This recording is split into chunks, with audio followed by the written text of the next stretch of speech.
doing content with content that. creators. I understand that, but from a guild structure, right? To a certain extent, right?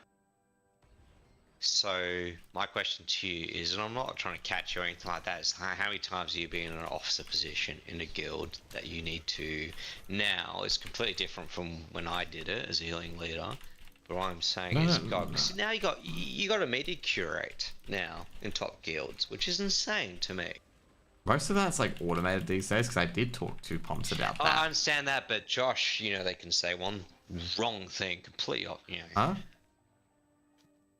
I know what I mean? I talked to Pumps about Excel. Like they use Excel and spreadsheeting to do most of their loot and whatnot. 100%. It's not really. Well, fuck yeah! Like most of our spreadsheets were Excel templates.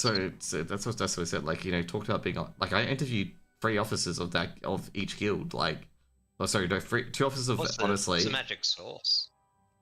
You ever asked that question? Like, so, I'll be honest, it's really hard because guilds are essentially like human. I know we're going back to basics, but what I'm saying is fundamental relationships, right?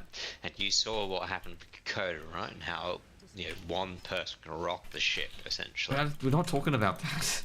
We're talking about, like, I was interviewing the people who did it, like, who like, were world first staff, you know, what's needed and whatnot. And talked about shit like that. Exactly, that's what I'm asking about, psychology. How do they manage that? Well, I don't know how they manage that, but to be fair though, they don't do too much. He just said it's like, as long as they chill, it's it. Like, they basically say as long as people are chill and whatnot and just like get their thing done, it's fine. Like, these Pumps are not. I think it's more like you need people who can take essentially criticism. Yeah. Well, more that, like, I mean, naturally people get defensive, but like that's exactly what I was asking. Like that was the issue of our guild, is that we had people.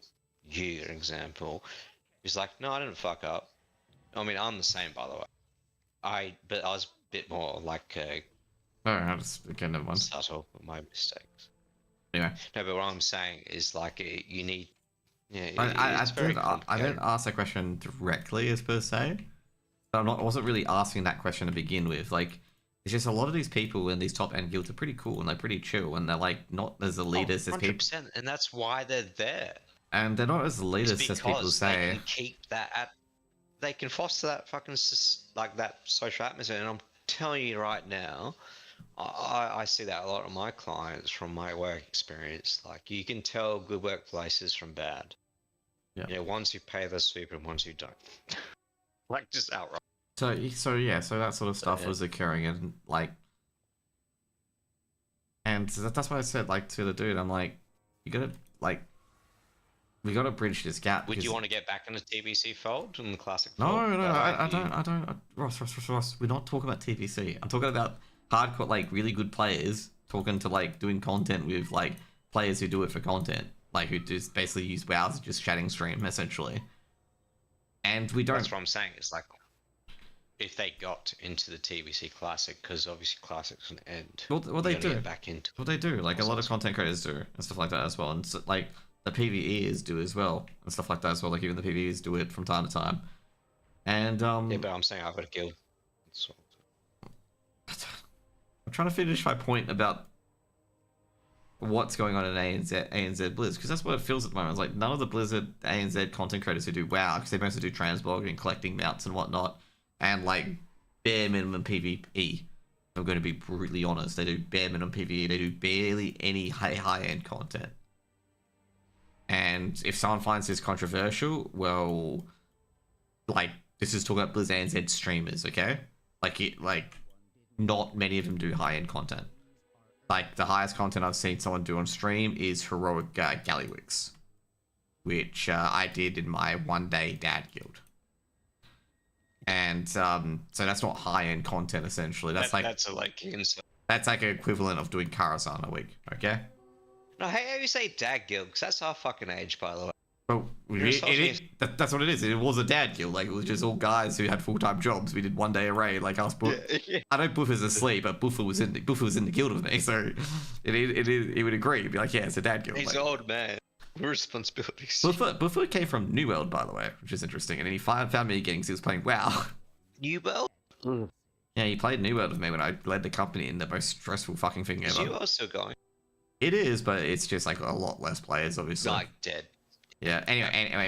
Anyway. So yeah. So that sort of stuff, and I said like we need to get like some interviews in with the top end people in particular because like look at NA streamers for example. You got Maximum. If you don't know, Maximum's a GM of Liquid. They're top US guild. We've got him. Okay.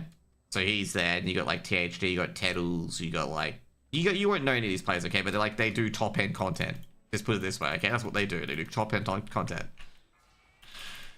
And then you look at Australia, and like the streamers that, or to be fair, I gotta say like the streamers that are sponsored by ANZ in particular aren't top end players. Like they're not top end players at all. And I'm just, some people due to time, which is understandable, and some people have other games to play and whatnot.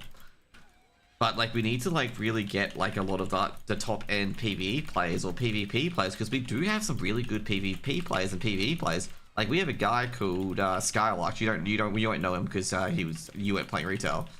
But he does Mythic Plus. Okay, he does MDI. He's in the top tier of Mythic Plus. Okay, he's in the best team in the world in Mythic Plus. And they recently won back-to-back in the MDI, okay? Back-to-back, three-peat. Okay, he's a really incredible tank. And we haven't, like, I've been trying to get him in for an interview, okay? I want to talk about, like, what he's done, like, in particular, because I heard from Zorfus that he went to America looking for an MDI team. Like, he went abroad, he went overseas to try and get a team because he couldn't get a team in Australia. Like, shit like that. Like, I want to talk about shit like that, like, you know, what he's been through, what he had to do and whatnot, you know, what teams he's been with and whatnot. Because I was talking to Zorfus about it, because, like, you know, that's because I want to interview some of these players as well. And, you know, really get the story of what they do and stuff like that as well. And, you know, how they got into it. Because basically when Skylark was around, I always saw him in trade chat, you know, wanting to carry keys or wanting to do keys with people in particular. He boosted people. Because he was really, really good. And he had a healer buddies. So boring. Oh, it's pretty much like end of season where like everyone's done everything and you're just like sitting there like helping people out basically. But anyway, continue. So I wanted to get. What I'm saying is we got good stories to tell. Like we got good PvE players that have done very, very well. We have a guy who's one of the best PvPers ever called Chanimal who came from Perth. Okay. To be fair, he's done some interviews. But you know, I want to get a bit more on it as well because that's incredible. Like he was a top PvE arena player from Australia. And that's what I feel like it's kind of missing. Like, we don't get to talk to these people. And I know Chanimal does talk to people. Like, he's not like, you know how like a lot of people in particular just don't do interviews? Because they're shy. Right? Yeah.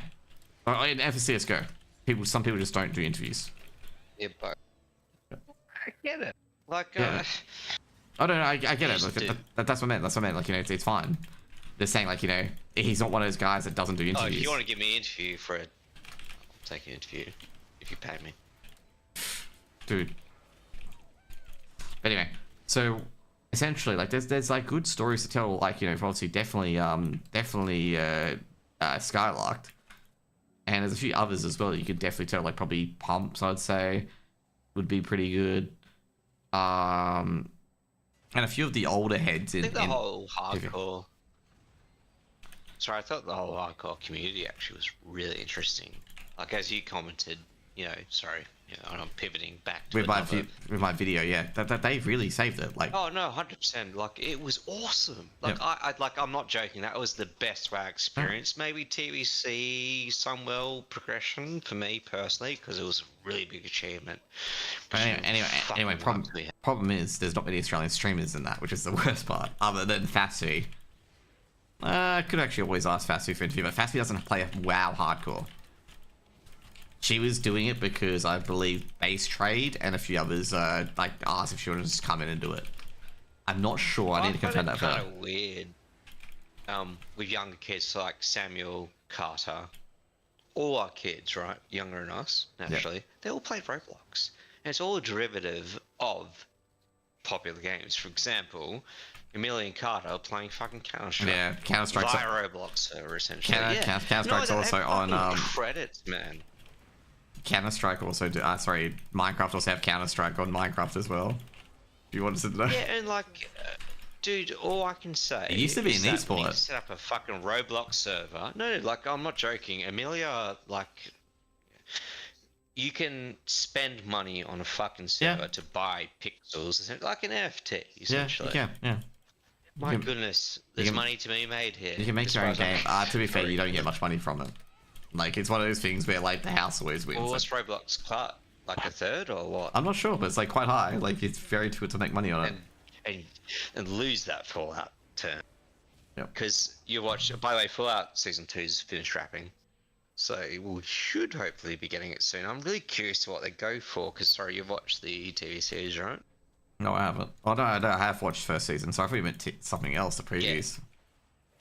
No, no. It's more like obviously the end scene. Oh shit! Sorry, John. Fuck. I'm not sure if John's still there. Fuck, I didn't answer his question. I was actually looking at it, going to answer about FaZe. How did FaZe get Simple with their team? I'm very sure that they looked for like the best player that they could find that wasn't playing, and just got him on loan. And Simple, of course, wants to play. To be fair, though, I gotta say I'm not.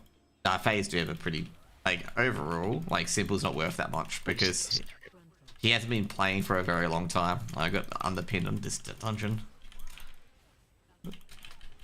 What's their budgets? Like, what do you pay talent in I'm CS:GO? not sure. Like for players, it is salaried. They're salaried. Definitely six digits. Okay.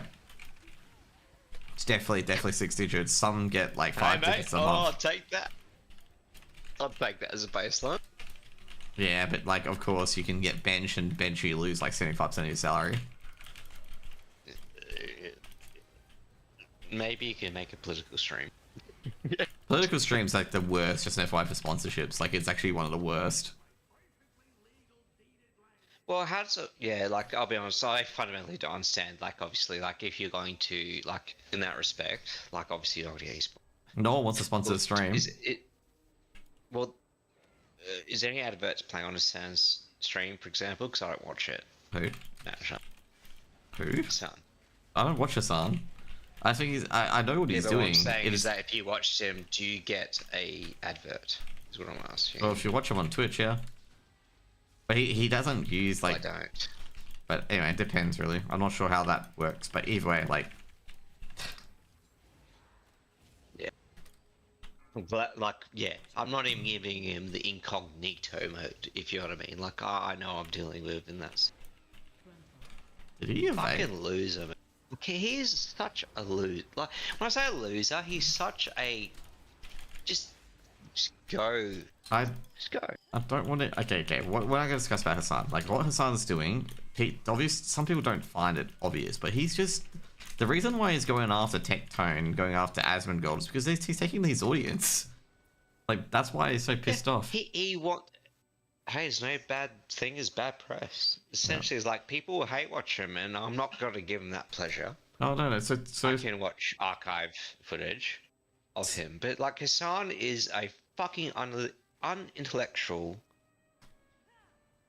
trend chaser. As far as that's what he is. That's what he is. In the most lowest form. That's what he is. Like, yeah, if you really want to pinhole him, and like, I'll be honest, if you like, fuck, the worst thing is, right, Destiny comes in this conversation actually. Yeah, right? Destiny is, yeah. Destiny can buckle. They had okay, so when Dark Viper did his anti-react series, they found in one of Hassan's DMs with Destiny that he was going to move off political content because it wasn't popular, and he was going to go into drama instead. Okay? He's trend chasing. And this is the thing, like, so Hassan has got, like, so he has the political area on lock, okay? That's the political area on lock, because he wants to be that person, like, you know, if you want to go to about politics, you talk to Hassan. Now, problem is that with Asmongold getting involved in it, and Tectone getting involved in it... Ignoring Asmongold, have to... no, ignore him, ignore Asmongold. My issue is here, right? And I'm not saying none of them are right or wrong. Is that fundamentally is missing the fucking point. Like, we are really going around in circles here. Like, as in... online stream, like, I think... I don't even know where to start. The fact of the matter is his son played... And this is the hilarious bit, and I cannot get the archive footage, which I'll link to you, and I will get it back. Do you remember that time where he went to go get Uber Eats? By the way, Hassan, you know, the power of the people getting Uber Eats. showed his friend out of context. There His was friend I'm already, that you're talking about like, yeah, Nick. Yeah, I know, I'm aware of that. Yeah. yeah, yeah. Like, but no, I really think people should really watch that video over and over again. And Hassan trying to explain it away on what the Houthi, like literally, just like this is my issue with Hassan, right? He's trying to deflect. Oh, the Houthis aren't like that. No. Houthis are. Do you know why? Listen to them. Like literally, yeah. Like, don't go to the media. Don't go to Hassan. Go to the actual source. In other words, the Houthis' fucking slogan, their flag. Like, you know what I mean? It is so like when you have deaf to, you know, like. Sorry, Josh. I don't know if it's going to be flagrant. Like deaf to Jews on your slogan, you know, it's a bit of a hard thing to make a distinction against that. And the fact of the matter is, Hassan supports that. No, not supporting it. He doesn't support it. He just plays covering fire. He fucking does. He plays covering fire for it. He supports it. If he supports it, then he shouldn't be on the platform, to be honest. Dude, he interviewed a Houthi. Yeah, I'm aware. I'm aware of who he fucking interviewed. Okay. Yeah. But okay, let's just interview like a somewhat like, you know, white supremacist. Do you think that's gonna be like, you know, that's gonna be flying well on Twitch? No. That's gonna be banned. Yeah. Yeah, that's the issue. That's the fucking issue here, in my opinion. Yeah. Anyway. Like I say, Hassan is obviously definitely threatened by Asmongold because and Tectone because he's trying to take them out. Like he always takes out all the political streamers and then always be like, oh, look at my enemies, they're bad, I'm good, even though what he does in particular is disgusting. So he'll basically muckrake onto people, like he's muckraking onto Tectone at the moment about his dad. This is my this is what these people do because they like Hassan feels threatened the moment someone enters his space. That's why he doesn't collab with people. They orbit him because he's the main guy. Though. Is that he's distracting from tech? Like, okay, like Tectone, like might lie. Like, I'll be honest, I've skim read. Like, I don't know the dude, but yeah, he's lying about. I don't give a fucking shit. You know, this is the issue right here with Destiny and Hassan and all that crap. Destiny's sexual fucking, you know, he's a fucking predator, manipulator. Yeah. But the problem is that they're all cross-firing. It's like, oh, you're worse than me, or you're worse than me. It's like, no, I don't give a Ethan. Sorry, not Ethan. iDubbbz. You know, the cuck. Yeah, the content cuck. The guy who. Yeah, so I don't know bad. If you, so all I was told is to watch the last bits where Frogan, of all people, said that, Ethan, you should be nicer to people. Ethan is nice to the people. Ethan's pretty like, look, Ethan can be a cunt, but he's nice. Well, look, I didn't understand that he had Tourette's. No, I'm so sick of people making, like, you gotta understand, the more stress he gets, the more ticks he gets. It's simple as that. But the fact of the matter is that Frogan, like, I clipped it and I sent it to you. All these people's like, oh, Ethan, you should be nicer. These are people who are calling death to, well, you know, like. Yeah, and she said she hoped all US soldiers get PTSD. Yeah. And by the way, this is months after she said that. Like, I'm sure you saw the end of the iDubbbz video where they're all like, Ethan, you should be nice. You should go back to this content, blah, blah, blah. These are all the people who call death on other people.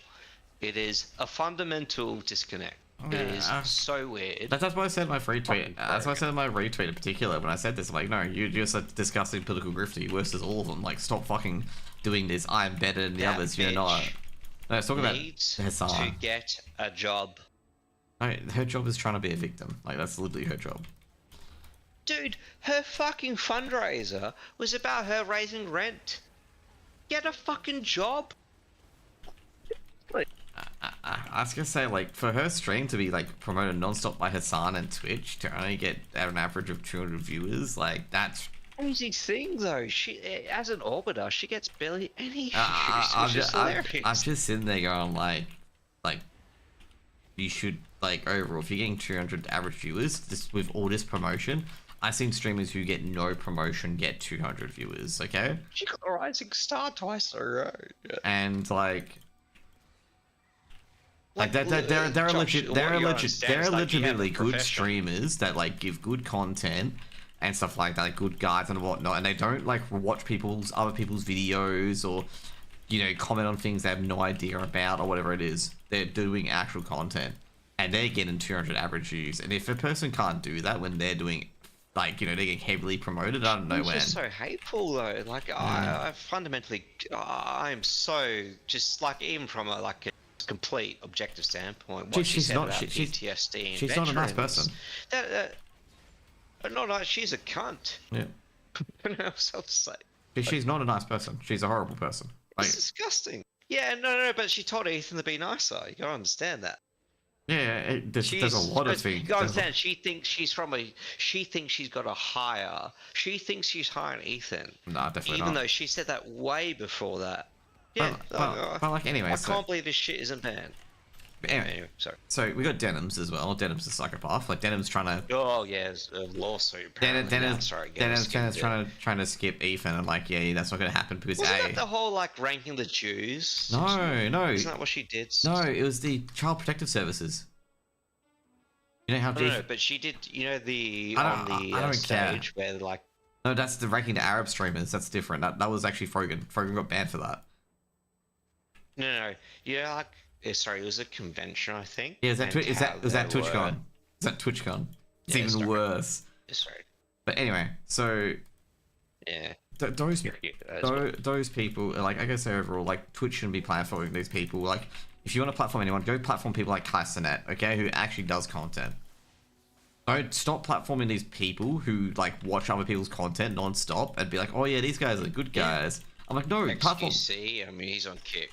He Asmongold doesn't get promoted, which I guess thank God. No, I've stopped watching Asmongold. More because I fundamentally American commentators at the moment are fundamentally so disconnected. Besides a couple, and I'll be honest, they're mostly Canadian. Yeah. So either way, it's just there's so many good content creators that don't get any promotion and whatnot that really should get it because they would probably really grow exponentially. Usually has better. Yeah, it does, but it does, but there's people in particular where you can really build off and create opportunities for that are small streamers, for example. That obviously or even bigger streamers as well that are really really good. Like for example. Yeah, I'll give you an example of the hardcore. Sorry, I knew you were about to get to one, but hardcore from OnlyFans. There was a lot of good streamers Grubby. Grubby, 100%. You could just smash Grubby out there. Done. Fucking love the dude. Grubby's amazing. Grubby, former StarCraft 2 player. Sunglitter? Huh? I have no idea. They former German potato. Anyway, dude, you're missed out. Yeah. Anyway, he's on right now, by the way, playing Dark Souls. But either way, you got really really good people. Really, really good people that you can build definitely a very good community off. You can get a few brands and whatnot. So glad I was introduced to Grubby. But if you're platforming people that, aren't Grubby, okay, hateful content creators, it's just bro, what do you expect? Do you expect sponsors to stay on here when you're, platforming fucking Hassan? Twitch's big strength... Twitch's big strength was being able to get those sponsorships, but you're, platforming political content creators. What does he get? Huh? The problem is though, it's depends how far they go. We get eyes on eyes on but the stream. That's the problem is if he starts goose stepping, well that's a problem naturally. That's short term BS. That's short term BS, and your business will get punished for it. Well, I don't know how it works though. Does Twitch actually earn money? Because I heard YouTube loses money. I don't know if that's really true. It's hard. Again, I don't really give a fuck. It's interesting though. At the same time. It's Hassan should be outright fucking banned. The fact of the matter is that he played a Houthi propaganda song talking about killing Jews, and if you speak Islamic, by the way, that's what Arabic. Very important. Sorry, yeah, Arabic, Islamic, yes, but Islamic's the religion. But anyway, it's not even that Persian. So there's it's double standard. That's the issue, and that's what I fundamentally have. If it's one, if it's not okay for this, well, why it's okay for all the others? Well, it's more the precedent you said. Ah, boy. I'm trying to find you. So there's a few streamers in particular So if you want to go back to the WoW person in particular, there's like Hydrax, Provost is actually American, my bad, I was about to say him, but he's actually American. There's like Hydrax and a few others, and like Tack Life and stuff like that as well. I don't watch them too much anymore. But they all do like mythic pluses with people, and they just like have people in and just chill and whatnot. And well, I don't usually watch Twitch political streams. I usually watch just, you know, that's right, I know you don't. Well, I don't think you do. I don't follow any political streamers. I see people. I see people. I see people tweet about them and whatnot, and about what they're doing, and I'm just like, bro, like, why do you need to get your political opinion from some person, some other person, when you can just do it yourself and research it? Like, it's half the time, like what they say is probably laden with like misinformation and whatnot, and you wouldn't know. Well, politics is essentially opinion. yeah, pretty much. It's an idea, your idea. Yeah. Anyway. So my idea is better than yours. Yes, exactly. That's literally politics. Yeah.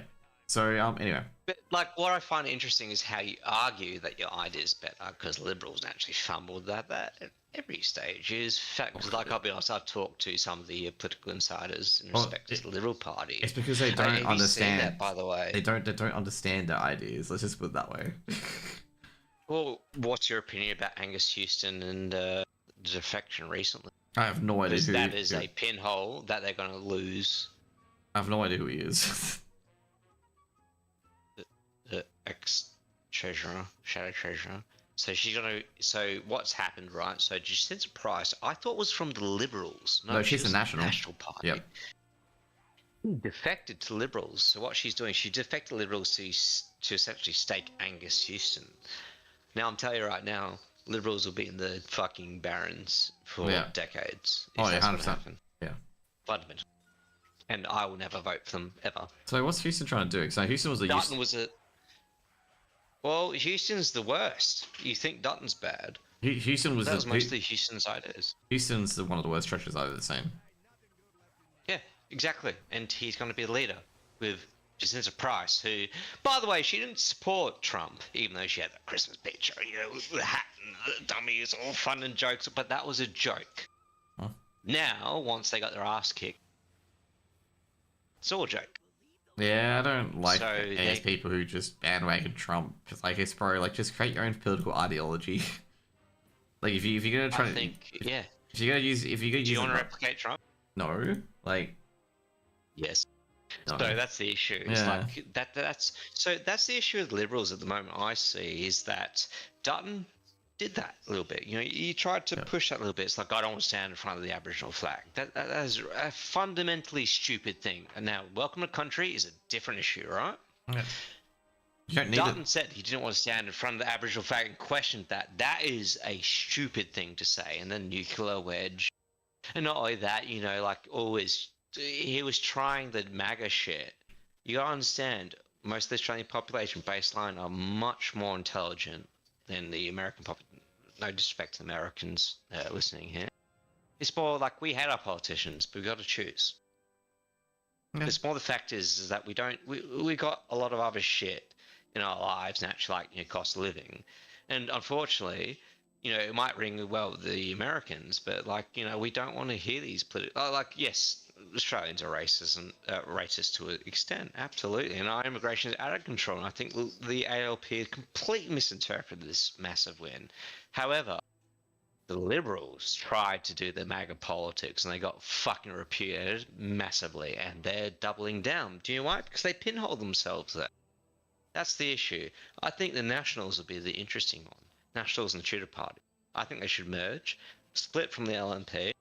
Sorry, the Liberal Party. Liberals are done. They are like the Tories in the UK, in my opinion.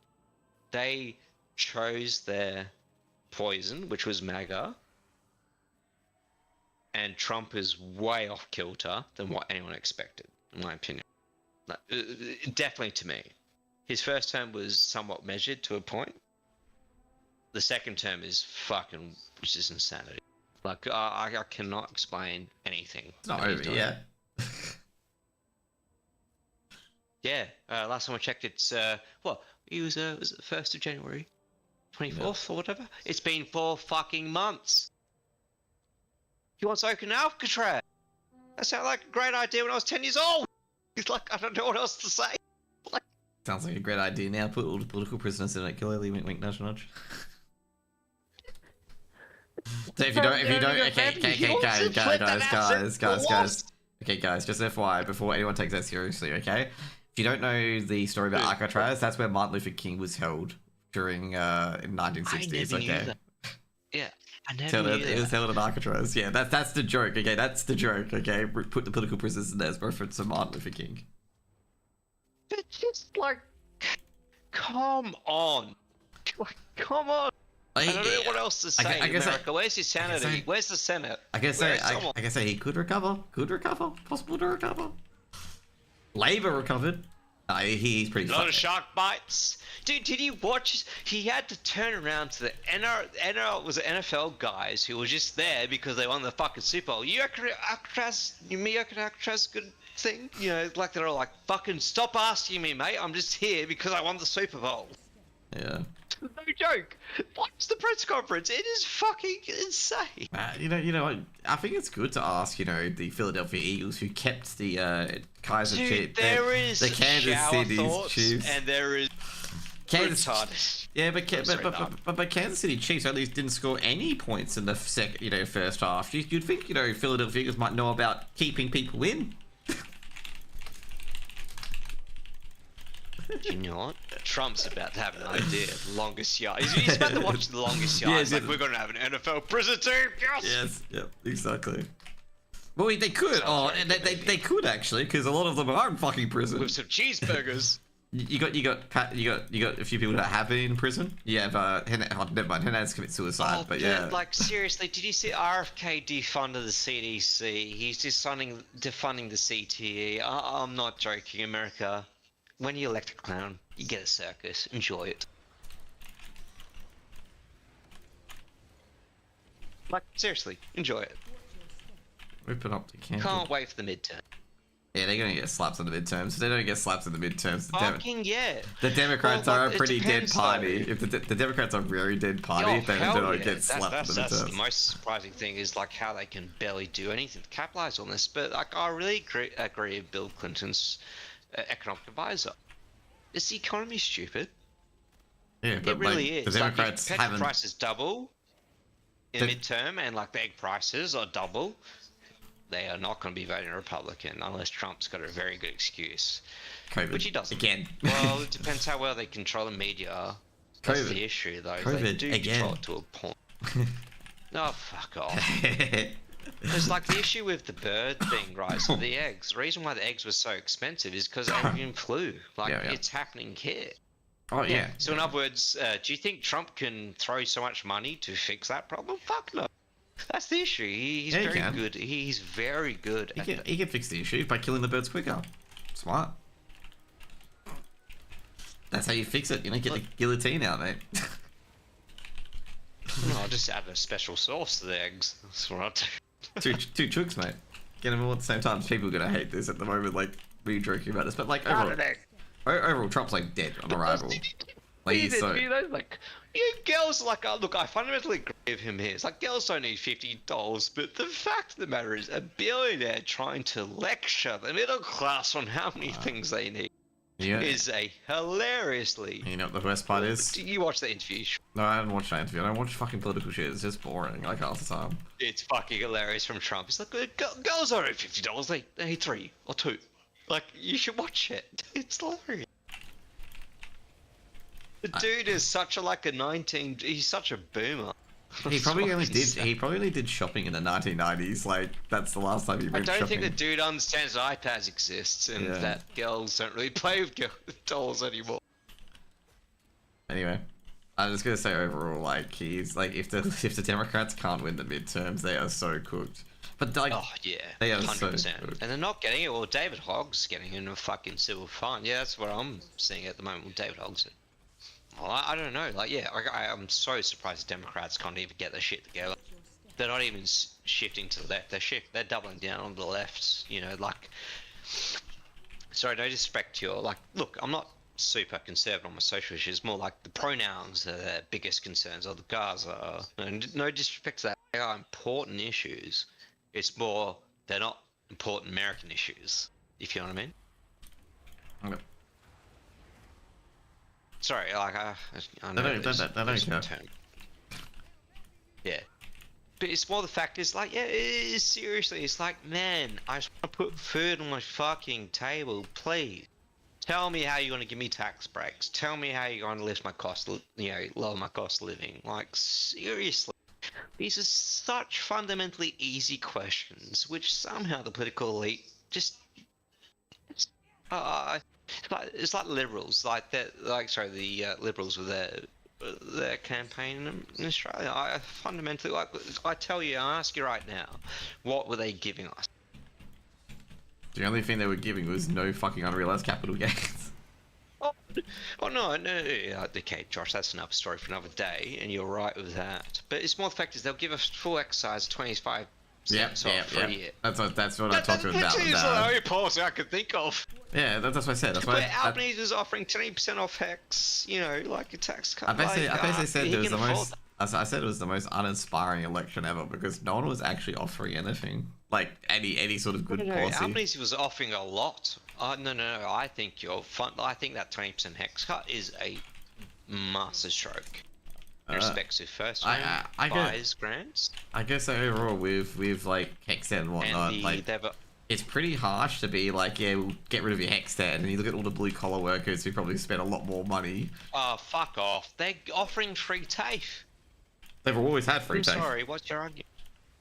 Well, they're getting more. Yeah. What's your point? Then I do understand your point here. Like you're subsidizing the rich. Yeah, you're essentially. subsidizing the rich. I think that should be means tested, personally. Like, so in other words, Hex should be mean tested. So if if your assets say is above 3 million, let's use that 3 million benchmark. Like you gotta be kind of careful with this sort of stuff because like if you're like giving amnesty or whatnot to people, not amnesty, but like this debt amnesty and whatnot, you gotta be extremely careful. This is the same in America as well, when they're trying to repay all the loans. No, I agree. I totally agree, but that is a very different. It's a different ball game. Thing. But it's just in like the worst way possible. It's just like. Well, what's happened in America, sorry, just to interrupt, like what they've done is that the private institutions loan the money and then the government guaranteed it on those private institutions loans rates. Yeah, exactly. And Australia did the pragmatic thing as in it's the government loan. So in other words, actually it's not the government, not necessarily.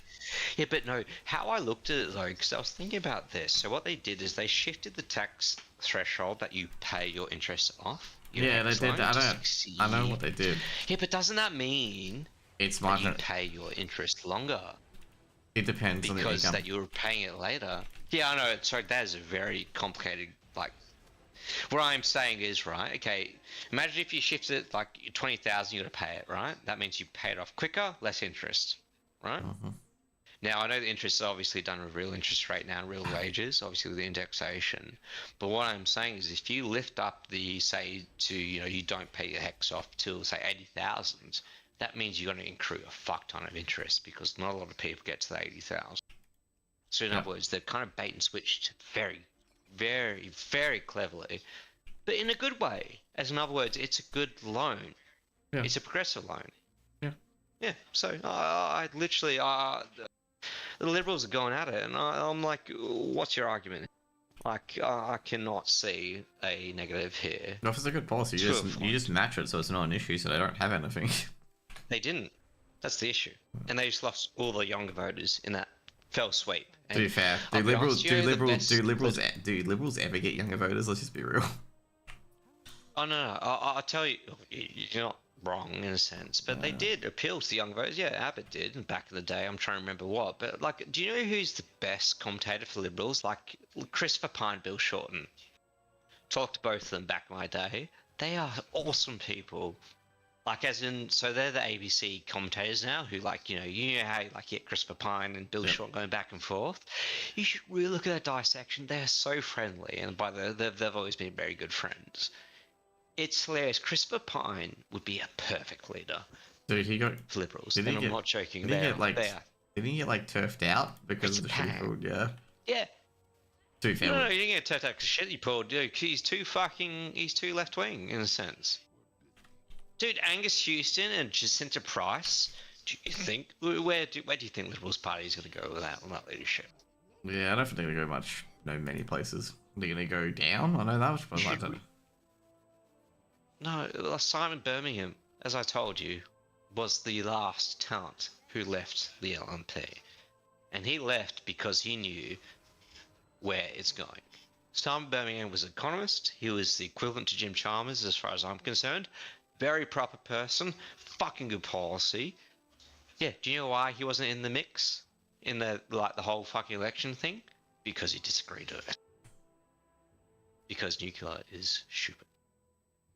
Well, when I say stupid, sorry, like the technology is great. It's just that we just don't have. Well, I mean, we got like nearly 30% of the world's uranium reserves. It's just, we're just not at that point yet, unfortunately. Okay, have I done all my weekly stuff? Yes, yes, and yes. But I hate with like, what I hate with the nuclear argument though is like people like, oh man, we got to spend all our money on the environment, no matter what the cost. But when it comes to nuclear, it's like, oh, no. Hey, nah. No. Yep. Yeah. I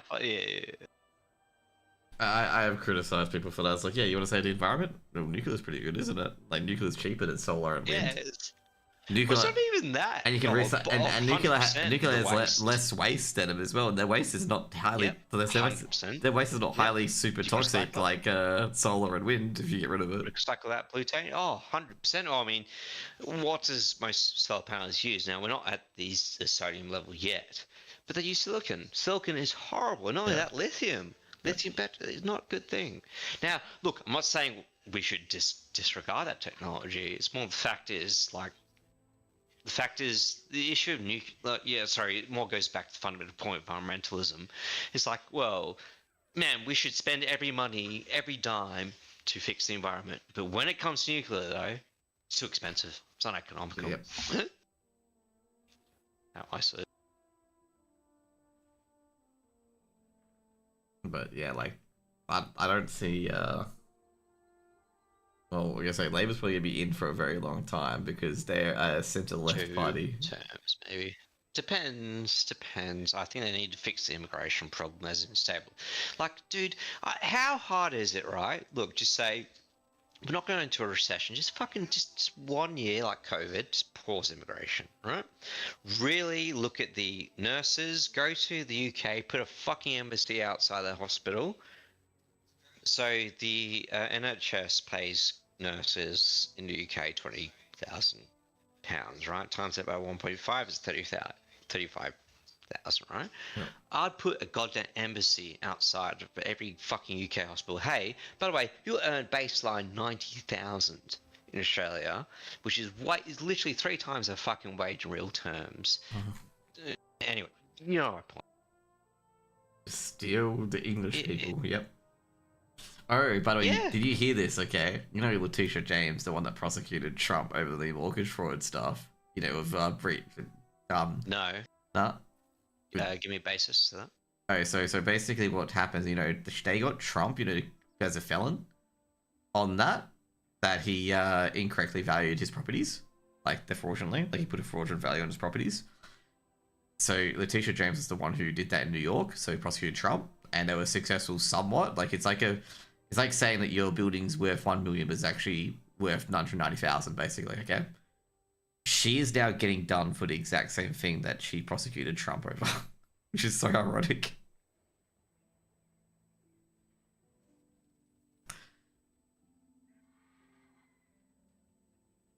Like, she's literally getting done for the same thing she brought it actually against Trump with. And I'm just like having a giggle because it's always those people that. But do you think that's okay though? So she's done that, but doesn't excuse Trump. No, I don't excuse Trump. I just find it ironic that she prosecuted Trump for the same why thing. Would you bring that up? No, I'm just saying it's ironic because it came from my Twitter. Because I was looking at Twitter, like she got done for the same fucking thing. Trump. I'm being a bit of a dick here. No, it's more the fact is that's how American politics goes. I know, but I just think it's funny. Your guy's more corrupt than mine. But I just think it's funny. You're both corrupt. I just think it's funny because of all the moral posturing they did. And I'm just like, oh god. Yeah, it's like I'm lucky, bro. It's the New York mayor. Which it's like one? New York mayor, right? Which one? Fuck Scott. Yeah, like Eric's got. He was like totally like, yeah, fucking like, man, what? He went from there is not corrupt. he went from full left to full right really quickly. It was just like, what the fuck? Yeah, I know. Yeah, that was the crazy thing. Like, do I find funny about America is they elect their judges and like sheriffs and shit. I'm gonna say the judge that did the entire case for the dude, like who is it? The dude that's in Rittenhouse? No, not Rittenhouse. The dude that's in fucking limbo with immigration. Oh god, I'm gonna hate to be him at the moment. Oh, Gus. The guy that got deported to El Salvador. He's gonna be in a lot of due process. Yeah. No, not the Supreme Court judges or the other ones. The one who gave that order initially, that he's also a citizen but not a citizen, like he should be deported. He's going to be under so much scrutiny for that decision. You gotta explain that a bit more to me. Okay, so he gave him. So what happened with that case, the application? Because I read the case. So the dude, the MS-13 dude, or whatever the dude, the El Salvador, let's say the dad or whatever the fuck people want to call it these days, because whatever it is, he came in illegally. He didn't apply for asylum within 6 months, which you have to do. But he proved that he was afraid that the gangs were going to come after him from El Salvador. So he got a withstanding order that he won't be deported, but he's entered illegally. But he's not a refugee, so he's in limbo. Okay. Let's just go to the fundamental points of the Constitution of America. No. This is before Trump got involved. This is way before. No, sorry. This is from my point of view. Just before you get to your point, is it citizens or is it people in United Territories? Sorry, in the United States who get the rights? So in other words, I haven't seen a Supreme Court case yet, whether it's citizens or people who legally immigrated. Yet, like just people in the United States, like as in a blob in the United States. No, it says we. It has we the people. Sure so of course it is. Yeah. No. Yeah. Doesn't apply agree. Doesn't apply with illegal people coming in. This is the worst part because this decision's created it. It's a great area, yeah. Because like you said, he was illegal. Now he's not. But the problem is though, he's on American ground. That's the issue, and like UK gonna learn this hard way. You want to lose your pull factors. Stop encouraging them, to come over the border. Do you know why Australia's got a good? No. It's because we have strict border. In America, you don't get due process. You come in illegally. You don't get due process. That's what I was asking. Though. Yeah, you don't. Is that if you're on the territory, right? So let's just say that you're a legal immigrant and you're fucking on American soil. Do you get due process? No, you don't. You don't. They get deported. That's the point. Are you sure? Yeah, I'm very sure because I don't think there's a judge. Do you have a case? I don't think there's Can we get? I can't give you a case because I don't know. I can't give you a case because it doesn't exist because they've got the Illegal Aliens Act, whatever it is, the Alien Enemies or stuff like that Act that says that if you we're not referring to that. I'm referring to Constitution. Sorry, I do not know. I'm not challenging you here. I don't know of any case in particular that I can just go off and be like, yeah, that's the case. You could, but I'm gonna say if you're a legal immigrant, I'm gonna say overall for illegal immigrant, if you go in illegally, it does not matter. Yeah. You should fuck off. Yeah. Go away. I totally agree. So this is the stupid thing because he's also illegal and also not illegal. He's not illegal at the same time because he got his deportation order disembarred because El Salvador wasn't a safe place. No, it's in the it's literally semantic. So what I'm going to say in particular is that they should have deported him and then got him to reapply as a refugee. Yeah. And to review his case properly. Yeah, to do that, but they couldn't because his 6 months. So this is why I said the initial judge was going to be scrutinized a lot. That made that decision, not the Supreme Court. Don't worry about the Supreme Court or all that jazz. Don't worry about theater now. I'm talking about back then because he's like, yeah, you should have just deported him. He's illegal. You get him to come back in legally because you can't do that. It's so hard in America though, because it's so hard in America though. Sanctuary City is a fundamentally foreign concept to me. Okay, before anyone churches harboring. Hang on. Before anyone gets me incorrect, I'm not talking about the Supreme Court or talking about the other stuff. You got to look at the guy's initial case, the one who got deported. He got a stay order against his deportation because El Salvador wasn't a safe place. Okay. Now, I gotta say right now, the American government could have actually contested that, being that El Salvador's now a safe place because the guy's fucking taking care of the gangs and that could have deported them back. No. You're going off. No, you're going off a totally different thing now. No. What I'm saying is they could have argued that, but they argued some dumb shit. No, they're asking that. Why did he not have due process to be deported in the first place? I think that's incredibly important. That's what I'm saying. They could have just done due process by saying, yeah, El Salvador's safe now. He can go. The original car order. No, that wasn't the contest. No, the contest. The fact is, the matter is but he should have had due process. At least he should have had a court scene. I agree with you, you dumb fuck. I'm saying they could have gone to court and argued. They could have gone to court and argued this, be like, yeah, El Salvador's a safe place now. So there you go. That's how the TPPs work. Like, they could have argued that and they could have won that case. And instead they've created we are arguing against each other as to how irrational this shit is. It is fundamentally backwards. Like it's like his tariff plan. It was so bad. Okay, right. I don't want to talk about against China. By the way, I don't want to talk about his tariff plan. It's like he's just fighting the bullets. The battle's the wrong way. It's just so I don't understand it though. Now, it doesn't make any sense. Just in case you guys don't understand, like you can read this case. I'm trying to find the case. I can't find it at the moment, but you can read the case of the guy who got deported to El Salvador, like the initial case, not Supreme Court due process shit. We're not talking about that. That is bad. That shouldn't happen. We're talking about his initial application, and you can see that he's illegal. Like they say he's illegal, but since. And he would be successful as a refugee, but since he's been in the country for more than 6 months, he can't apply as a refugee. So he's also like you can go through that. It's crazy. Like you'd be like, holy shit! Like this system needs reform. Which is insane. Yeah, like in Australia, imagine that happening in Australia. Yeah. Fucking geez, my farmers are legally liable for the employees they employ to have legal visas. To give you a little taste. But anyway, so like that's another thing as well, because obviously. America has this problem big time where they have people who've been illegal and in the country for 15, 20 years. And they naturalize it, it's ridiculous. And I gotta say, this is actually really, really bad because what's happened. This shit. Yeah, first of all, encourages it, and then some guy's gonna realize how fucked the country is getting because of this, because everyone's being illegal and whatnot, and they're gonna snap some weaves and they're gonna damage their economy because of it. Because you can't have people coming in illegally because you don't know who they are. You don't know if they've got tuberculosis, for example, because that's a fucking bad one. Polio or measles. Jesus fucking Christ, typhoid. Josh. No. Talk about like diseases. Like you don't know what they have vaccines or not. All of them are eradicated, by the way. Last time I saw TB was God knows when. No, TB still exists, I think. I know it does. Not in the sense you think it is. The last person who died from iron lung. I'm just saying. I'm just saying into RFK. No. I'm just saying you have people like that, like have those diseases come across the border, but they don't have the vaccine. They have it and they spread it. You're right. No, I'm talking about fucking just diseases in general. You don't know what they're coming in with. Like I use TB as an example. TB, polio. I think polio is eradicated anyway. But like shit like that, like rubella, measles, mumps. The MMR, I don't know. That's any disease, okay? Are you reading off RFK's eliminate like smallpox? Yes, because those are diseases. Smallpox as well, okay? But those diseases mostly eradicated. But those sort of contagious diseases that if someone's unvaccinated and spreads it around, the vaccinated people get it, like to a small extent.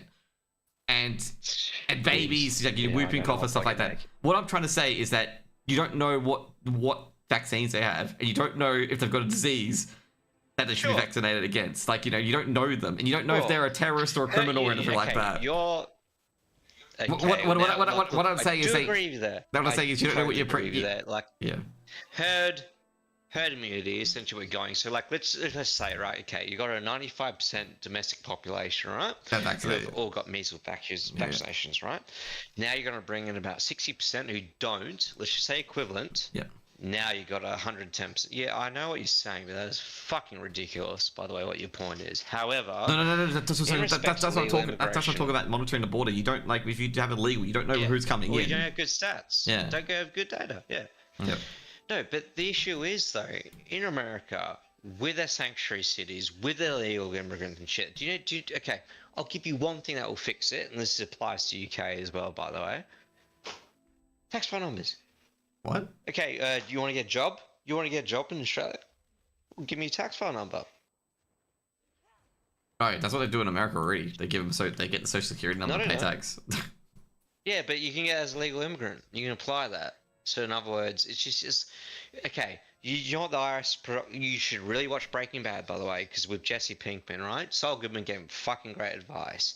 It's like, man, you're earning a lot of money, you have no job, you know, and like the IRS will be looking at you, and he's like, oh, because I'm a drug dealer. I was like, you're not paying taxes. You're not paying taxes, yeah. Pay your fucking taxes. And IRS even state, I don't give a fuck how you earn your income, just pay your fucking tax. And I'm not joking, that's in their goddamn constitution, essentially, not the American Constitution, actually. No, But it's just, I find it so bizarre in America. I don't think that would solve it, to be honest. People shelter illegal immigrants. Oh, me too. It's more because corporates need to keep their wages lower, as I say. UK's got the exact same fucking problem. Give me your tax file number, you're not working for me. In other words, you need to go to the government to get your tax file number to come to me, as that's an identifier for me to link into it. Yeah. Australia needs to keep that system. And I'll be honest, you should understand that UK and America do not. They don't? You have no idea. Imagine that. No, they don't. Good. No, look at UK. More, more all alone. the fucking, like, seriously. Look at the UK. Why do you think they're going over from France? Yeah. You need a unique identifier to be employed. Okay, did not know As that. in, you need to pay tax. Yes, like I'm telling you. All I'm saying overall is just like, yeah, like, you know, you can't have it. You really can't have it because you get to a situation like America where let's say, for example... It's a pull factor. No, not they want free healthcare. No, not the pull factors. But people not contributing. I'm talking about Trump, like, in particular. Like, if he wants to get rid of anyone who's illegal in America, he damages his own economy by 20%. Yeah, because, like, that's the issue. Because they didn't have good labor laws. Yeah. And they're so embedded as well into society, and that's really sad. And there's actual human beings who are We've got going the to same here in Australia, by the way. Like, they're going to be actual human beings. So, like, sorry, I totally agree. Like, because we're very similar. So in Australia, right? So if you're a backpacker, you've got to do, like, if you want to do like placement or any like work, you've got to go in rural communities. So, like, for example, Regensford, you know, like, you know, Marrick, these companies are all fucking, you know, overseas people. Purely because that's what the government directs them, because they know they can't get these fucking Australian populace out in the, you know, the fields. I'll be honest, good policy. I'm not criticizing. I'm actually not even talking about that. I'm talking about the, like, when the system is embedded with these people who have been illegal for like 20 years and whatnot. Trying to get them out is actually hurting you more than it hurts them, and also you cause so much pain and chaos because these people have been in there for a very, very long time, and they've got roots. Yeah. And yeah, like, that's the point. Like, it has to happen. You're like, making it worse. It has to happen. Like, there's no, like, oh, can we have a good ending? Amnesty is not a good thing. And amnesty is not a good thing. More people bank on it. Yes. Because more people bank on it, that's going to happen. Yeah. Like, America's a really weird... I'll be honest, America's too unique of an economy to actually really... Because more so, every state's different, actually. It is too hard. Australia is super easy to, like, because we're very uniform. Most of our laws. Yeah. You just can't have that. They need cheap labour. And it's just crazy because people like supporting. Like, bro, you can't have it. Like, it's a nightmare to have that as a country where, you know, someone can sneak over your border and, like, come in and that's it. Like, it's a nightmare scenario. Well, you say you want a $15 minimum wage. Well, you're going to pay more the price. And sorry, that doesn't relate to illegal immigrants, but in a sense, it's putting a price fall on your labour. Yeah. It's like a lot of people are like, you know, oh, you don't understand the human feeling. We do understand the human feeling. Like, dude, sometimes you need to look at numbers. I'm sorry, I'll be a Stalin here. You really, like, for a long, sustainable economy, you want to tank your... It's like, man, it's like with the Greens or left wing, right? They want a company, like, let's just say, I'll give you, like, a coal company, right? 100 employees. You need to go bankrupt. 100 employees are just out of business. And you know what the Greens are like? Oh, yeah, just go solar industry. You know what they say? They say, oh, you know, that's just business, mate.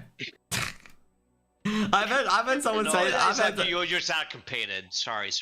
I've had someone say that too. Was it Toyota? Like, they said, like, oh, you know, you just get a bit of business, bro. Like, to Toyota, who's, like, closed their factories after begging. To be fair, after in literally... Australia, they completely deserved it.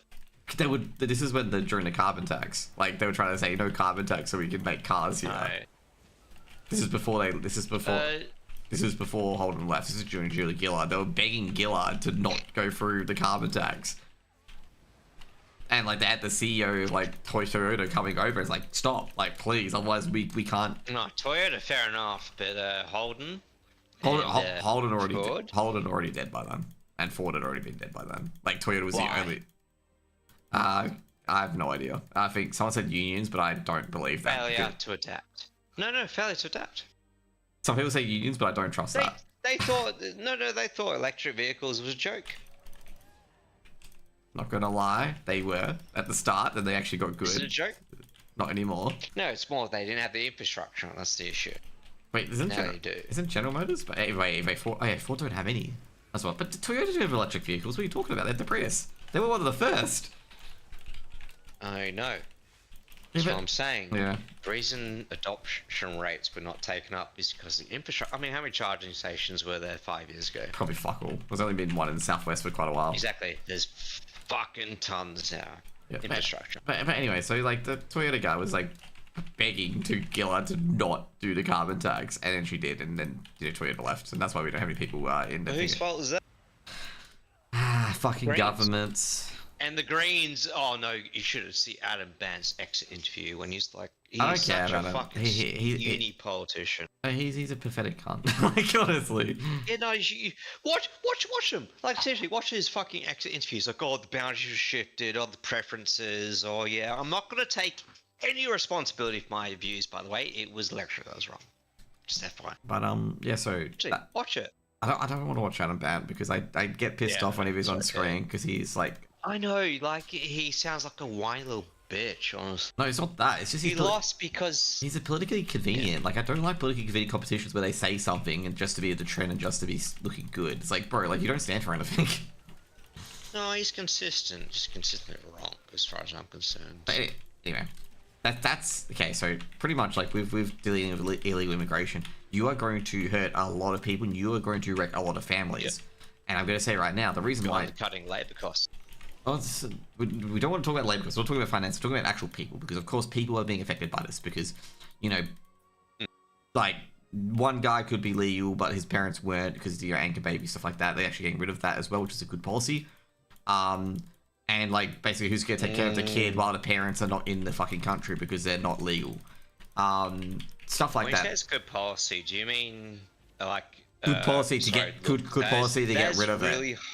Good policy to get rid of it because you get caused an issue like that where like the parents are illegal. Time frame, right? Yeah. So what happens? So what happens? Yeah. It is if you are born in America, you're considered an American citizen regardless. Yeah. Yeah. They call it anchor babies basically. So the derogatory term for it. You can't have. So you come take it. Yeah. That's bullshit, by the way. Yeah. Dude. Like, one of my clients. Okay. They had their son born in America, and the IRS is after him for like trying to get tax from him because he was born in America. But he's not an American. You didn't declare your tax residency. He's an Australian person. Okay. So anyway, let's talk about this. Okay. So you remove like people who have been working and whatnot. They could have kids who are now American citizens, because they were born here. And then who's going to take care of them while their parents are trying to reapply to get back into America? Now, who's also going to take that person's job? Like, say they were a nurse, something like that. Who's going to take that person's job as well? Like, and also... Are you arguing for amnesty? I'm not arguing for amnesty. I'm not talking about, the actual consequences. No, I'm not trying to pull you out there, but that is essentially what's happening here. And I think what America should... But what I'm saying is, that's the issue that's going to happen. That's going to happen regardless if you're going to fix this policy via X or Y. Sure. And... like people are like surprised by it. I'm like, no, that's how you fix the system because you can't have this. Like a lot of these people that are nurses and whatnot, like a lot of people are fearful. Yes, I can understand. It's uncertainty and also takes a while. You have no idea how quick your visa applications can be done or whatnot. The main thing is you should be reassuring the people being like, yo, like you're a nurse. You did a lot of good work. Someone's definitely going to sponsor you as visa. Like, as soon as you go out. But it's like, how long is your visa going to take to process?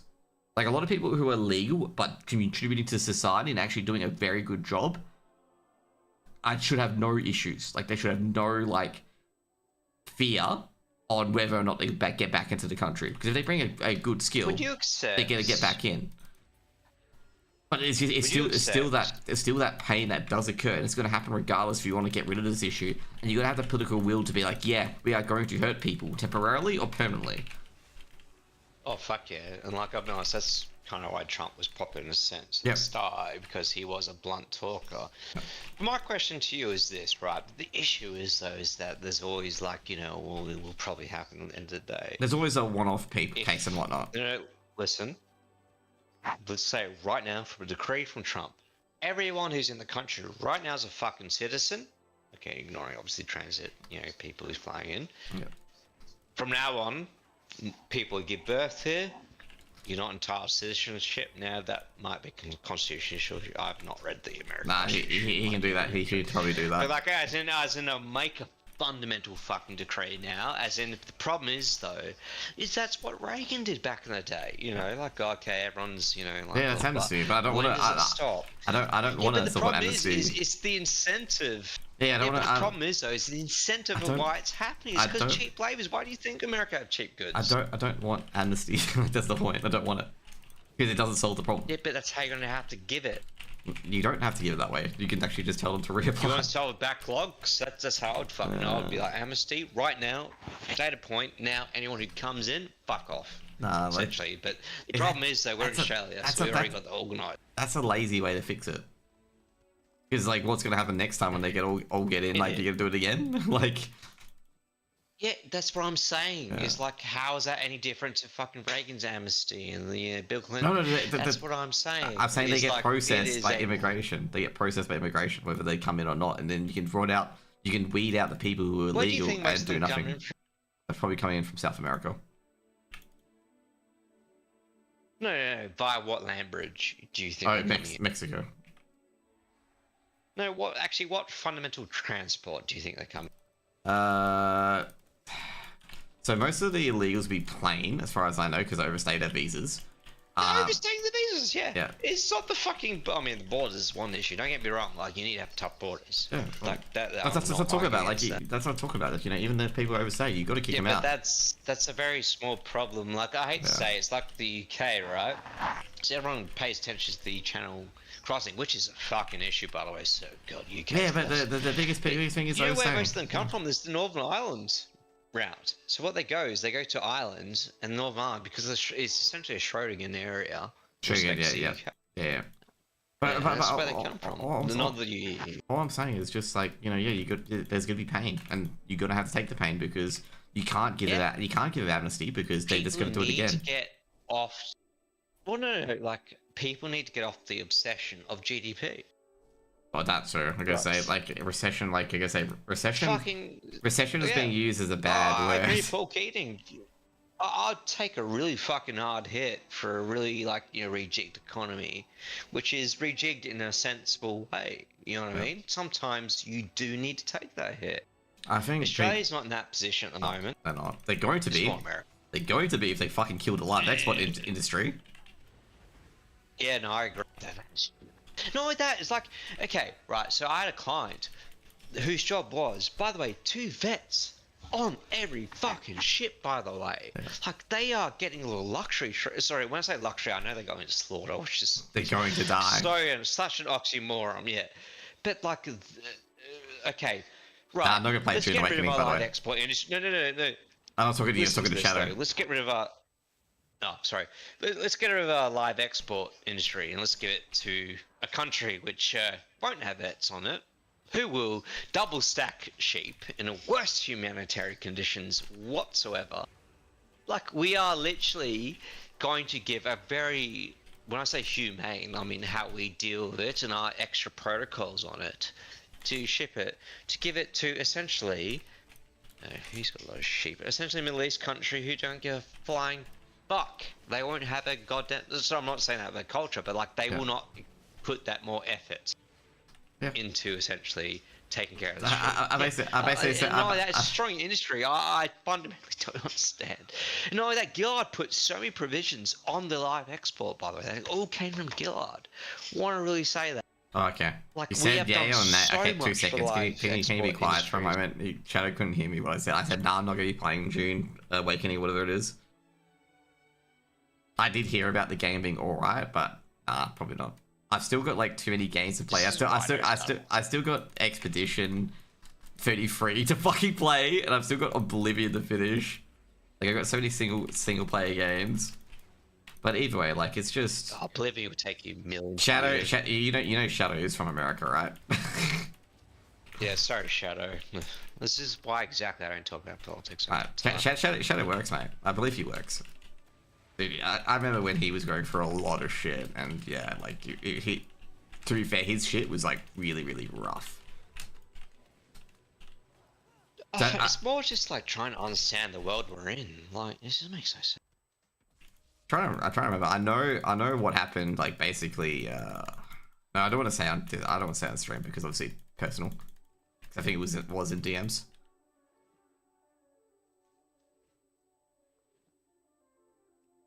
Anyway, what have the Romans done for us?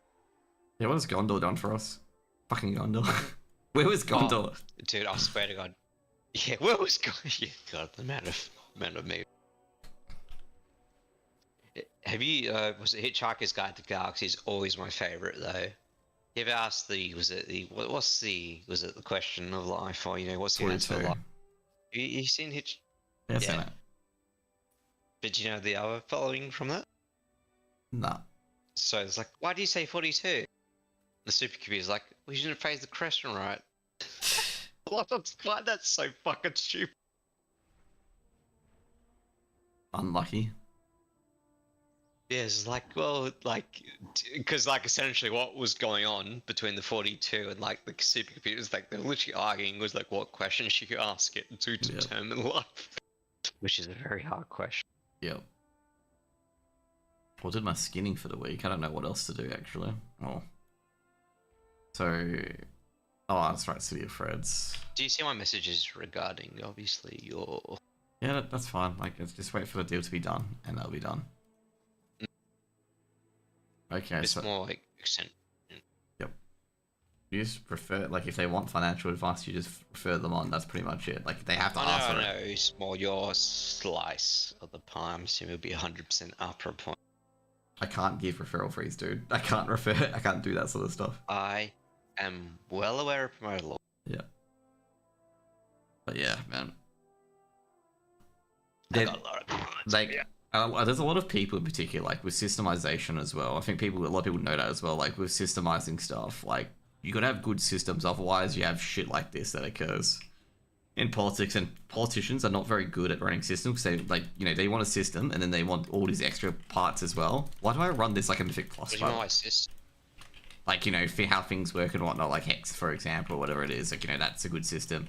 But then, like, they introduce all these, like, things they gotta do to to appease focus groups, and it becomes, like, a bastardization. Like what? I'm trying to think something that got really bastardized because of, political parties. And I can't think of it. I'd say unrealized capital gain, in a sense. Okay, so yeah, unrealized capital gains, they wanted to get at... I'll say it's bastardized. It's more like, don't talk about it yet. But it's more, why weren't liberal parties using it as a... Like, I would have been on the... You know what I mean? Like, well, that's a whiteboard idea, mate. The guy on, the guy on Wham Capital was fucking railing them against it and telling the liberals to be, like, really more active on it because it's ridiculous. Like, he basically said, like, some people are going to have to, like, trade out 20% of their stock just to fund it. Like, sell shares to fund it. And I actually thought about this as well. What if someone in accumulation, let's say, for example, has over 3 million, and it goes into pension phase where they shouldn't be paying any tax? Do they get the money back? Yeah, exactly. It flies completely in the face of tax law. So in other words, I have to pay like upfront tax. I got a loss. You're gonna give me a refund? No. Only when you sell it. I understand that, but what I'm saying is is that what they're trying to do is get an upfront loan from your uncapital. But like, what if your share loses money? Like, you're in a negative loss. I just remember the UWA. I feel it's like. Am I going to get it? The UWA or I think it's the UWA or Unions New South Wales guys, like, but you always make money on investments, and I'm like, how dumb are you? Like, how dumb? Like, how do you get your university degree? How do you become a PhD? How do you become a doctor? Okay, do you get it from a cereal box? Because dude, why the fuck you should really lose credence on PhDs? So you look at the topic, because I've seen people do PhDs on why Beyonce's called Bay. No. But what I'm saying is like, you know, oh yeah, where do you get your PhD? Analysis. Well, you gotta ask, you know, where do you get your PhD from? Because that's ridiculous. You don't always make money. Where did Tech get his PhD from? Anyway, he got it from yeast infections, I believe. It's a biomedical sciences. Yeah, what university? Cambridge. I don't want to like. Manchester. He studied at Cambridge. Manchester was actually where he went. That's where Brian Cox, by the way, is. Anyways, so that's the sort of stuff that like it's like WTF. And so Jeff Wilson, so he owns Wilson Asset Management. So if you don't know who Wilson Asset Management is, it's WAM, WAM, WX, and stuff like that. Okay, so he owns, you know, the parking lots. How big are they? You know the parking lots. Wilson Asset Management. Oh, they must be big. They own them. Yeah, that's the point. He's like one of the bigger LICs, and he's calling it Labour being like these are dumb policies. Like these are ridiculous. Like you are going to cause the market to shift about 10 to 20% because people are going to have to sell their assets. Well, it lapsed though, so we don't know if they're actually going to do it. It lapsed because they didn't vote it. I'm kind of worried it will. Yeah. Like, I'll be honest, you should listen to what Albanese said. Like, look, I support Albanese. It's more the fact is, like, he's talking about, you know, like, social issues. Mate, this was not a endorsement of your policies. This was a repudiation of liberal ideas. So like, anyway. Cost of living is fucked. Like, I've got a house. No.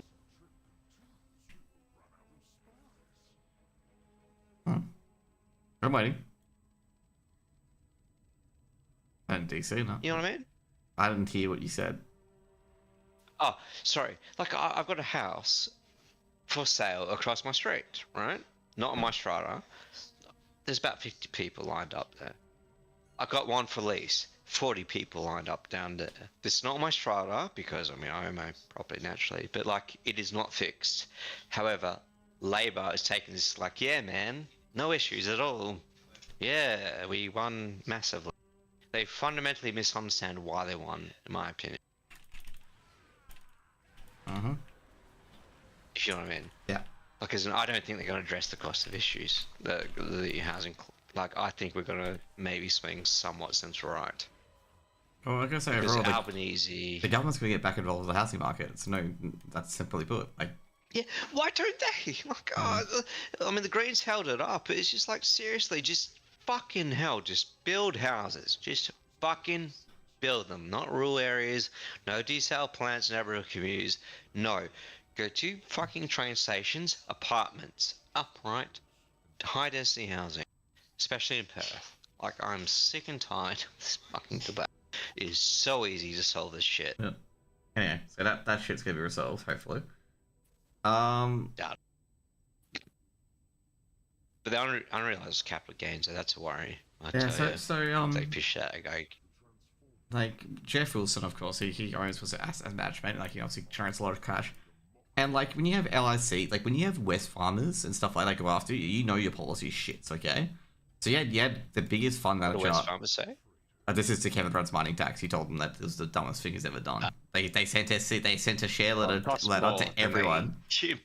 Yeah, so the West Farmers CEO sent out a fucking shareholders letter to everyone, okay, saying how bad of a policy it was, okay? And obviously they lost the election on that. Because obviously everyone owns West Farmers. I have a copy of that letter, by the way. Yep. I have a copy of that letter because we have it for like one of our clients' shareholdings. Please give it to me. I'd love to see it. But I'm trying to find it, but I don't know where it is. It's in one of the archive folders. Oh, it doesn't matter though. I can just imagine like West Farm, like the guy type. He's like, God, how do we start this? It's like, yeah, the government's kind of mining tax is fucking terrible. You know what I mean? I can imagine like in a type file, he's like, yeah, government's very stupid. Yeah.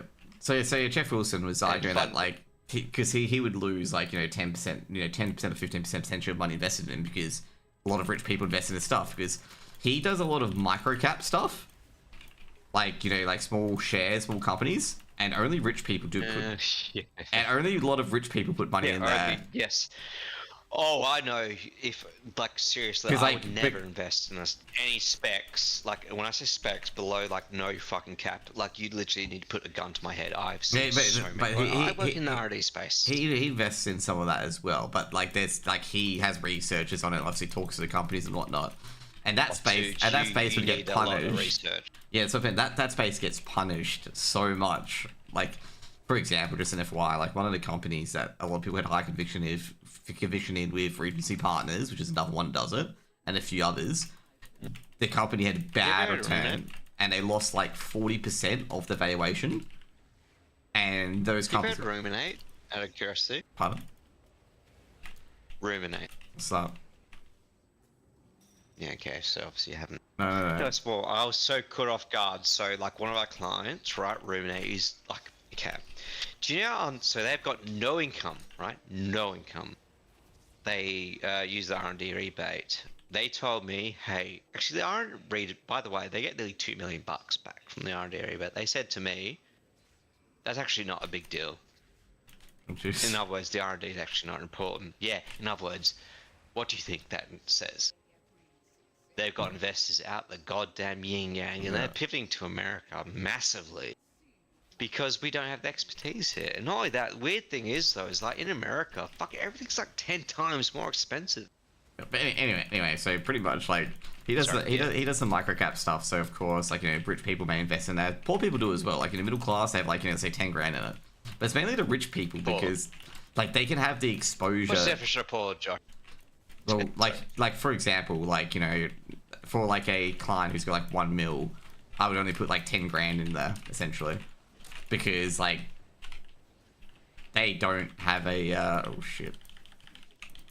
They won't have enough money to put big amounts of it in, but people who are like a lot richer can put more in because like they have money. As they say, people with money in recessions are king. So cash is king. But anyway, so like they have money, and he knows as well because he's got a few other like funds and whatnot that like he knows like people have got like say 500,000 or 600,000 in his company, and if they have it in his like funds management, then who do they have with everyone else? Like not many people like dedicate themselves to one fund manager and be like, yeah, we only use this fund manager. They have a lot of different LICs and whatnot, and no one wants their fund manager to get sold off because of capital to pay capital gains.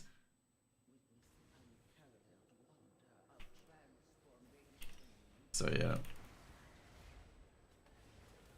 But anyway, it's just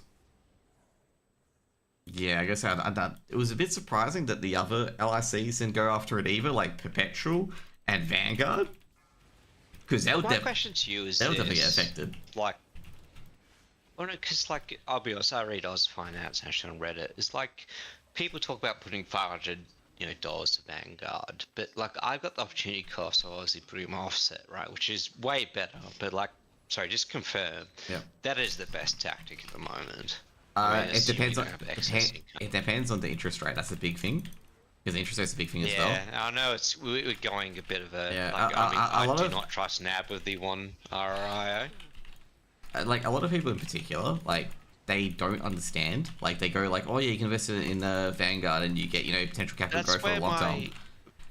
But like. Yeah, but that's where my investment would shift though. When it goes to 3, right? So when I'm paying $500, like, because I'm paying like nearly $1,000, and like when it goes to 359, when I say 1,000, that's fortnightly, by the way. Well, the thing is, like, let's say for when that flips back to 359, I'll be investing that 500 because now I've got an incentive to invest. If you know what I mean, if it gives that index. So basically, generally speaking, like what you're aiming for, if you're investing in any growth company, you're aiming for a. No, I'm not looking to invest. Is like, is it just putting everything in my fucking offset is the best easily. It's one of the best ways, 100%, because main reason why is that you get a guaranteed return. Okay, I told you, yeah, exactly. And not only that, we're not talking about tax implications either. So if you got a let's say 5.5%, okay, to get 5.5% net income.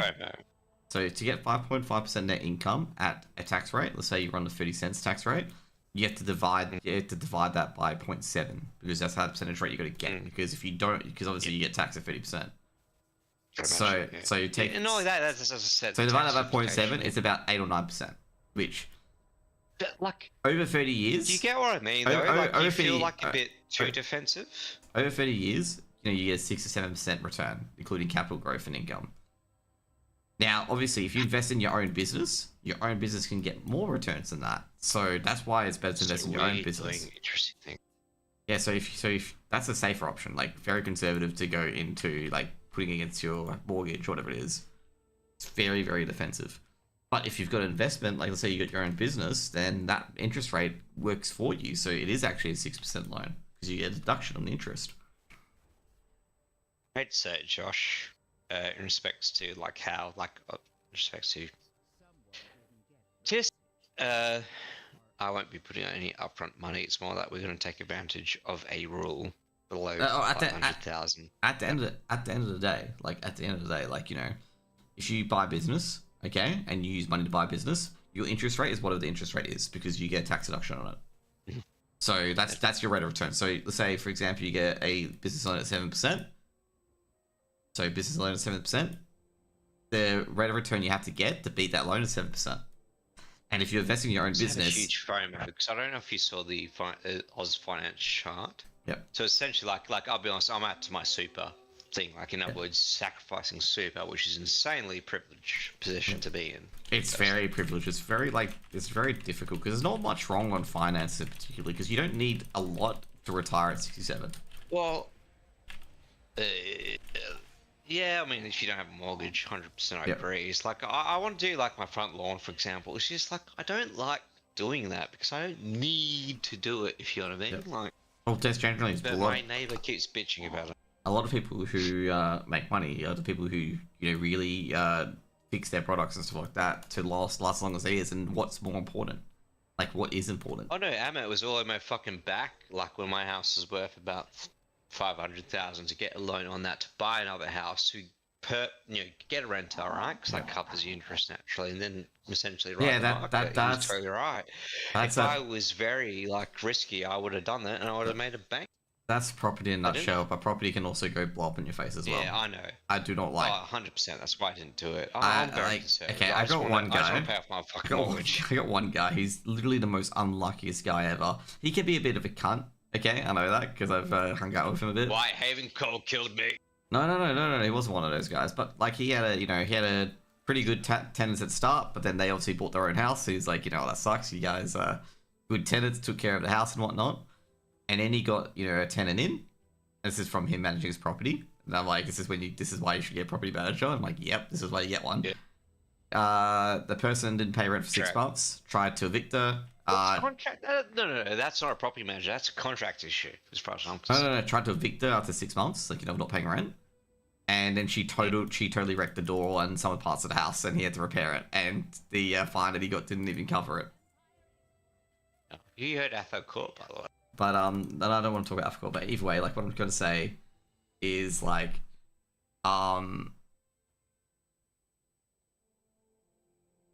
it's like I don't want to talk about Africa because obviously that's a certain thing. I just don't want to talk about that.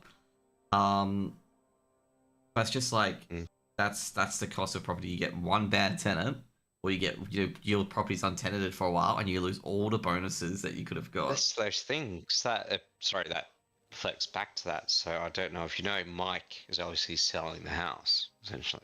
Ross, don't discuss that on stream. That's what I'm trying to say. No, I kind of gather that, but I don't think it's enough information. It's more feeding to your point. It's like he had Muscle's house, Muscle his way in for so they had a florist operation from it. Yeah. But what I'm trying to say overall is just like a lot of people sell this property dream in particular, and I know like businesses that be like, yeah, buy investment property. But I've seen so many people get more punished by buying investment property than people have seen who have a very, very good time having investment property. Or would you put $300,000 into one stock? Is usually what does that to me, and I'll be like, absolutely fucking not. No, I think that's pretty much that. Yep. Like you can do marginal lending. It's positively geared. Like marginal lending is positively geared, but hey, like you're getting income and also you're paying off your interest, and also if you're getting capital growth, great, which you will. And I think it's gone about stall and about. But like I say this to my client, I say this to my clients overall. I'm like, if you got money and you don't know what to do with it, and you want to put it in the market, do so. If you got money, you want to put it in your own business, do it. Okay, that will generate you more money than what it does in the stock market. Because it's obviously running your own business is, running your own business is more riskier than. So I'm talking. I don't agree. You don't? No, I totally don't. I fucking fundamentally don't. I'm telling you. The problem is, I'm looking for an R&D tax incentive. Yeah, right? you're looking for I've got businesses people that beg for money. Like, you're not looking at a business, like, for example, where a person's got a laundromat, or like, a business that's established, or accountancy firm, for example. I'm talking about. I'm talking about. So no, you're wrong. Sorry. I just want to just get out of that. I have accountancy firms. I have agricultural firms, AI firms, engineering firms, all that shit like that. Maybe I'm dealing with too many rich people. Yeah? No, what I'm talking about is that you have a higher percent chance of getting a higher return from running your own business than you do on putting it into a share. Because... sorry, it's more the small business investment. God's sake, people flog money off. Like, I would never invest in a small business spec ever. Unless they had some, like, as I said to you before, I'm telling you right now, it is literally like putting money into a business, right? I'm talking about the person's own small business, not someone else's small business. Yeah, I understand that, but no, what I'm saying is, like, so one of our clients does this, right? Yeah. So they loan their business money, proprietary limited naturally, pay themselves an R&D wage, 80% of it. Right, so they get the refund, they pay back that loan, and they put it straight back fucking in. They refresh the money. It's really interesting. In other words, they rotate the loan.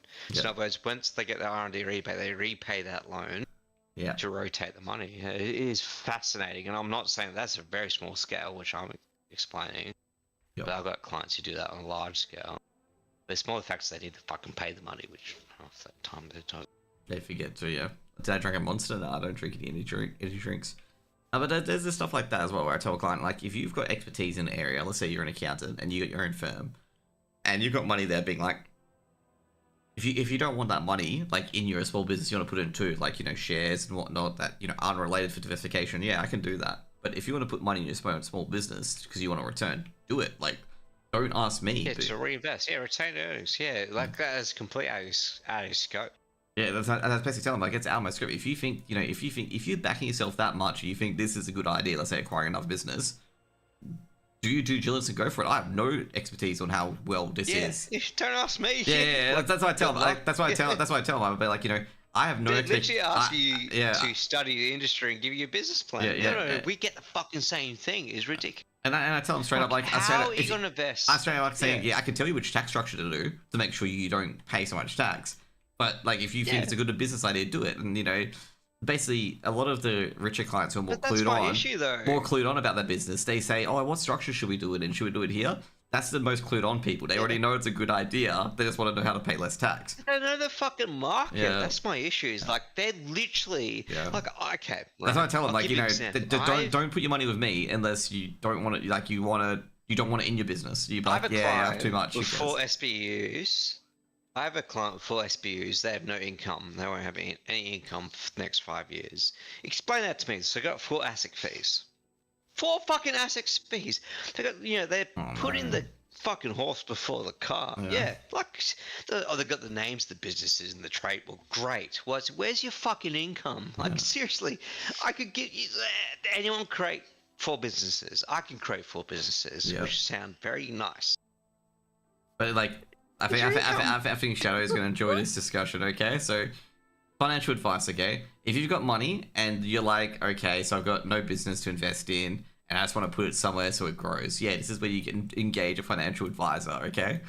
If you've got money you want to put into a small business and they ask if you should acquire a business or not, then you shouldn't go to a financial advisor because they have no clue. But if you're wanting to acquire a business and you want to set up an appropriate tax structure, that's when you go to an accountant or a financial advisor. Because they can help you with that, but they can't help you with whether the business is good or not. And I have a lot of, like, there's just like, you're committed now, so how much you want to pay? Few of my top end clients, like, they always go to me, oh yeah, Josh, how do I set that up? Like, what I'm gonna do? Like, who's your richest? Sorry, like, I know it's a bit of I'm not saying just anything, but numbers. it's just like richest. I don't want to talk about numbers. Biggest? I said don't talk numbers, Yeah. okay? But like basically, Yeah, naturally. basically they own small business. They own a very Sure. person's salaried. Person's salaried, okay, to a big multinational. So the biggest salary I've seen, so I've seen a lot of payrolls, was Yep. 1.5 million. Me goodness. Yeah, I can say mine. It's really hard mine, to, mine like- pales. We have the same conversation every year because Well, it's weird 'cause we got to portion that because you Yeah. know how like they to like have to like justify. I mean, you can pay yourself on paper technically, whatever you want, but like they literally paid 1.4 million, and you know what's the funny thing about this? I was Okay, looking the at person who gets paid like heaps. Okay, the their tax. their multinational company doesn't understand SGC. You don't have to pay over a certain amount, and they pay them over the Yep. concessional cap. Yep. Yep, and every year we have to pay extra tax because of it. Yep. It is just so But funny. when I saw that 1.2 million, I was just like, wow. Yeah. And the tax withholding, I was just like, that's my fucking pay. Like, little. Yeah, I think we've done everything with WoW today. Everything possible I've done in WoW that I've done for this week. So I'm gonna do other shit. Anyways, guys, I gotta go to bed because it's 10. Yeah. Okay. What do I do tomorrow? I'm playing Oblivion tomorrow, or whatever Oblivion, or whatever game I've got. I'll play that tomorrow. Actually, Absolutely play. Let's FlyQuest play tomorrow. Let's FlyQuest play tomorrow. I'll be honest, that Claire, so that game you bought, sorry, was it Claire Expedition or whatever? Yep. Because I thought it was 2-player, but it's not, unfortunately. So I'd like to play a 2-player game. Yeah. But like, it's got very good reviews. So Actually, I'm very curious about. FlyQuest do play tomorrow, but yeah, we'll do FlyQuest co-stream whenever it's on, and then we do Oblivion or whatever it is. Bedtime. It's 10 o'clock. I go to bed usually this time because I wake up early in the morning. Really? Yeah. It's I'm gonna get back in the habit. I keep waking up at like 6:30, and I'm like, no, I don't want to be awake at 6:30. I want to get I out. wake up every 2 hours, so good for you. Yes. See you later, guys.